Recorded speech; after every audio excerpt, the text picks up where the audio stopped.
Hello, everybody. Hola, nietos. Hello, grandchildren.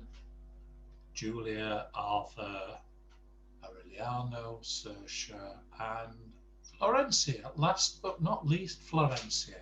We should mention Florencia first next time. We should go. We should go in ascending order of age rather than descending order of age, shouldn't we? Um, so. We've got a story for you tonight. I hope you enjoy it. Um, do you remember? Do you remember when we went to the Broadway Theatre with the group from the nursery, the Montessori nursery, called what was it called? Bright Bambini, Bright Bambinis, Bright Bambini, wasn't it? Uh, Aureliano didn't like going to Bright Bambini's. He used to say, I don't want to go to Bright Bambini. Anyway, one of the good things that happened at Bright Bambini was that we went to the Broadway Theatre to see the. What did we see there? Do you remember?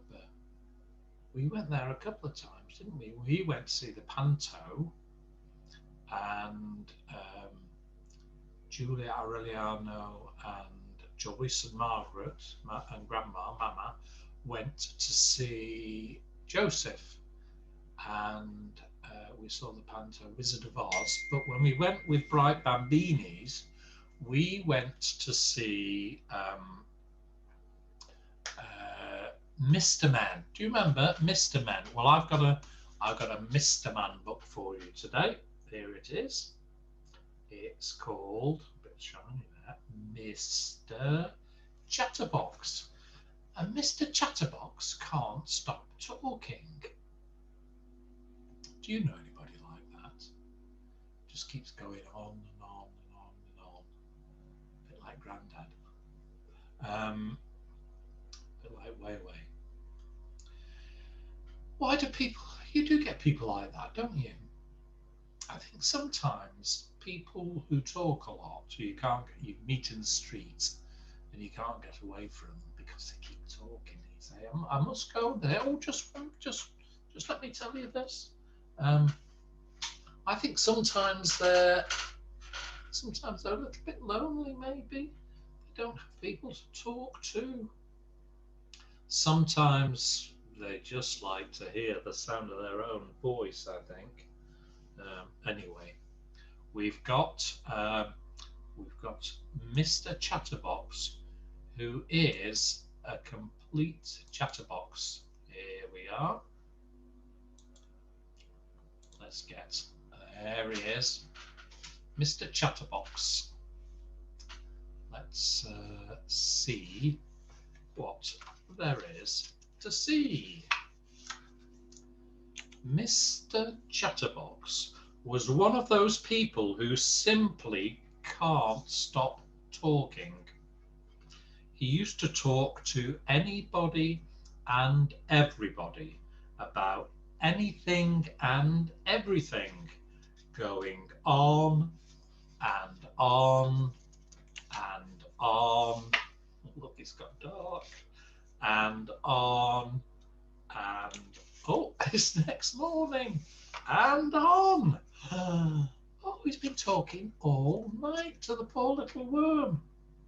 Worm doesn't look very happy, does he? He's got a sad face. And when he didn't have anybody to talk to, Mr. Chatterbox used to talk to himself. Good morning, Mr. Chatterbox, he used to say to himself. Good morning to you, he used to reply to himself. Nice day, isn't it? Yes, it is for the time of year. And so on, and so on, and on, and on. Mr. Chatterbox lived in a box-shaped house in a village. Do you know what it was called? It was called Chatterbox Cottage. Very, very appropriate, if you ask me. One morning, the postman arrived with a letter for him. Morning, Mr. Chatterbox, said the postman. Ah, good morning to you, postman, replied Mr. Chatterbox.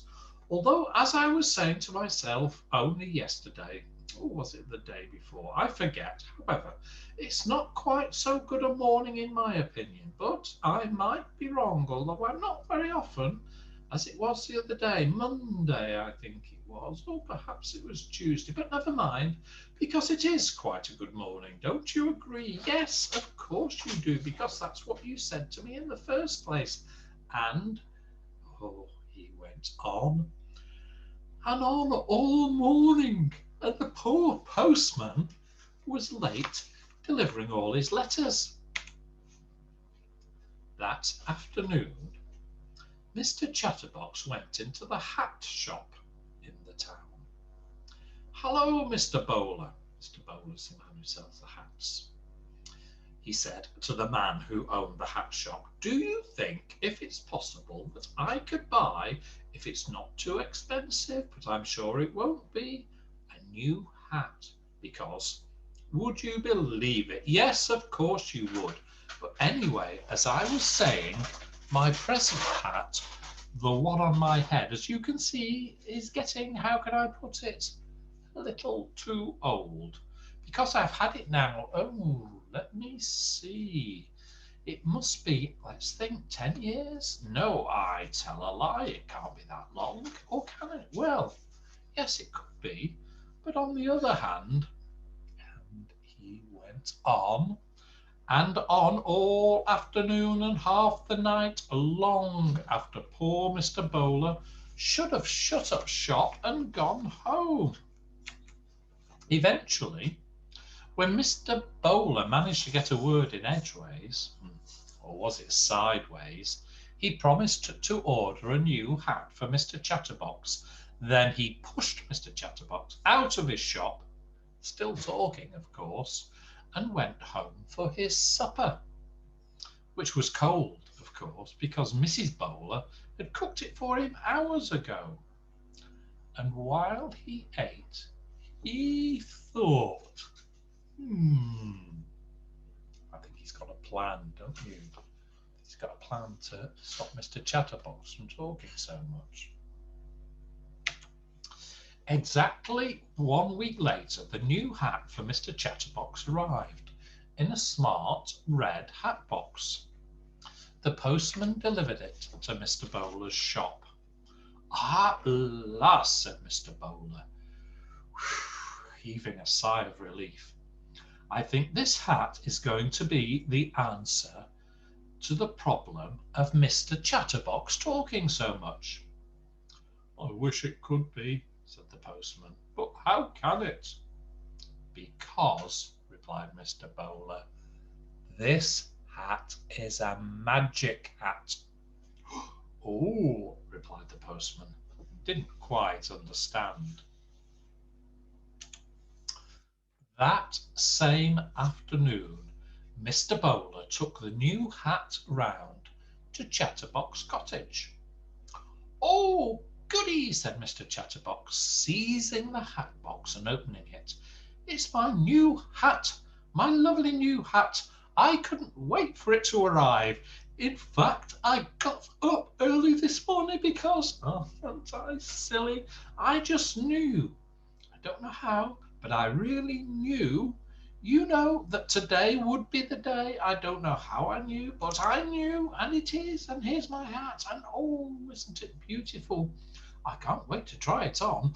Oh, I do hope it suits me. Do you think it will? Yes, of course you do. And why don't you try it on? Said Mr. Bowler, grinning. Oh, it's quite nice, isn't it? It's brown instead of green. Try it on? Yes, of course I must try it on. How silly of me to stand here chattering when I haven't tried it on yet. Yes, I will absolutely, definitely try it on straight away. Because, as I said, it's silly to talk about trying it on and then not try it on, isn't it? And so he took the hat out of the hat box and put it on. It was a beautiful hat. I say, he said, I must say, yes, I really must, that this hat is, yes, it really is, to say the least, one of the better hats that I have ever seen in my life. And in my life, I must say, I have seen some hats, and furthermore. But while he was talking, a funny thing was happening.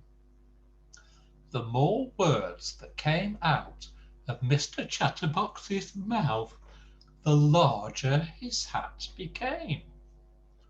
The more Mr. Chatterbox talked, the more the hat grew and grew.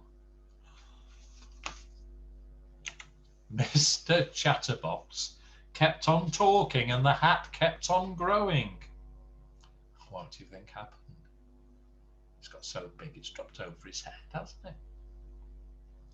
I can't see anything, he said. One minute I was standing here looking at my new hat in the mirror, and now, all of a sudden, without any warning, taking me unawares, just like that. The hat grew down to his feet, and Mr. Chatterbox stopped talking.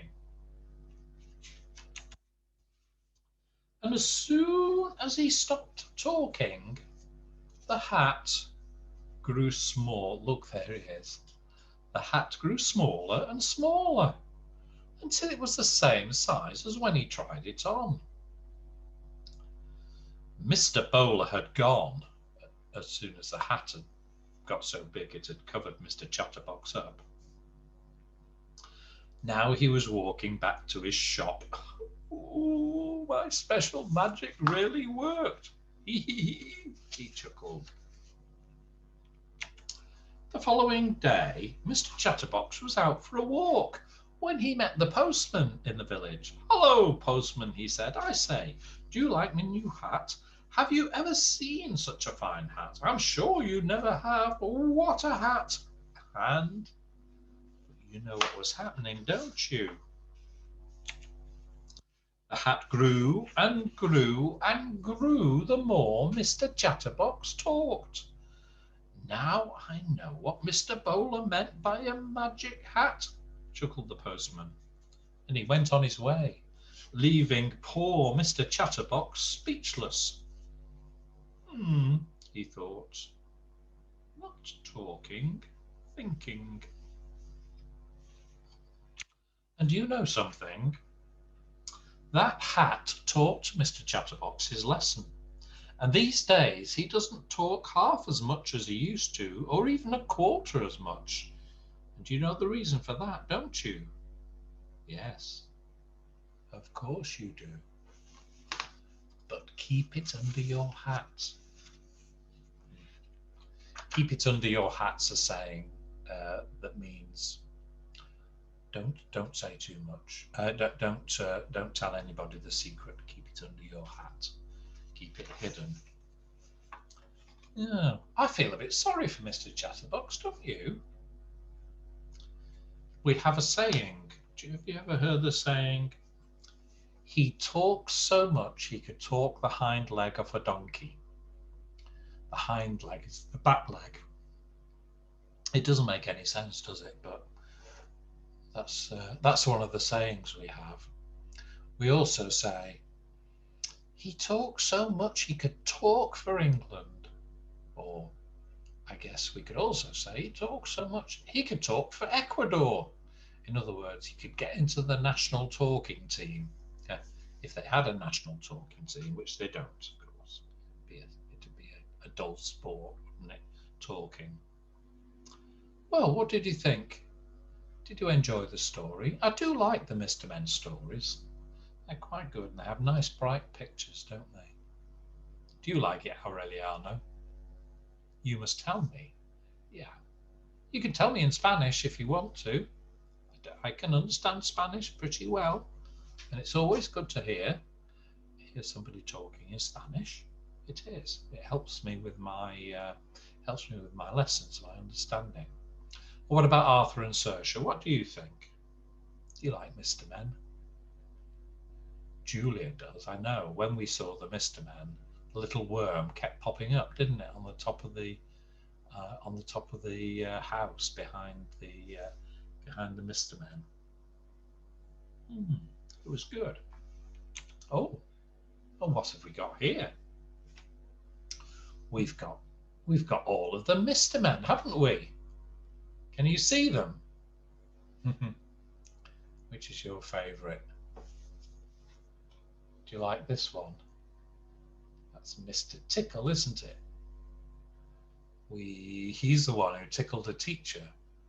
Was tickling everybody in the village. He makes a nuisance of himself. There's Mr. Nosy with a big long nose. Mr. Sneeze. Mr. Bump. He's got bandages on, hasn't he?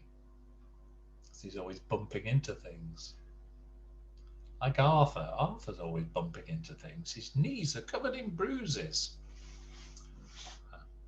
Mr. Messy. Do you remember Mr. Messy? Mr. Neat and Mr. Tidy tidied his house up, didn't they? And gave him a bath and made him all clean and not messy anymore. That's Mr. Topsy Turvy. Where's my pointer gone? There we are. Mr. Topsy Turvy. He's got his hat on upside down. He does everything wrong. Mr. Lazy. He's having a nice snooze. Mr. Small, he's obviously very small. Who else have we got? Mr. Strong. Mr. Quiet, he's very quiet, doesn't make much noise. Mr. Slow, Mr. Busy, he's running along, he must be busy. Mr. Skinny, oh, he's very tall and thin. He's quite the opposite of Mr. Greedy, who's rather chubby. Mr. Tall, he's very tall. Mr. Perfect. Mr. Rude, oh, I don't know whether I want to read that one. Which is your favourite? Maybe you could draw me a picture of a Mr. Man. Do you think so? What Mr. Man could we draw? I don't know. We could draw Mr. Chef, couldn't we? The Mr. Man who cooks. Or we could do Mr. Whiz, who can fly through the air. Maybe we could do that one. What do you think? Maybe you'd like to draw a picture. Maybe you wouldn't. Maybe you'd just like to listen to the story, and that's fine. I hope you enjoyed it today. I love hearing from you. Maybe we do a video. Maybe do a video, Julia, this time instead of the voice message. Up to you. It's always lovely to hear from you, and I'll see you soon. Nighty night. Miss you. See you soon. Bye for now.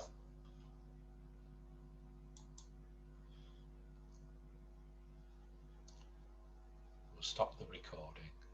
Bye bye.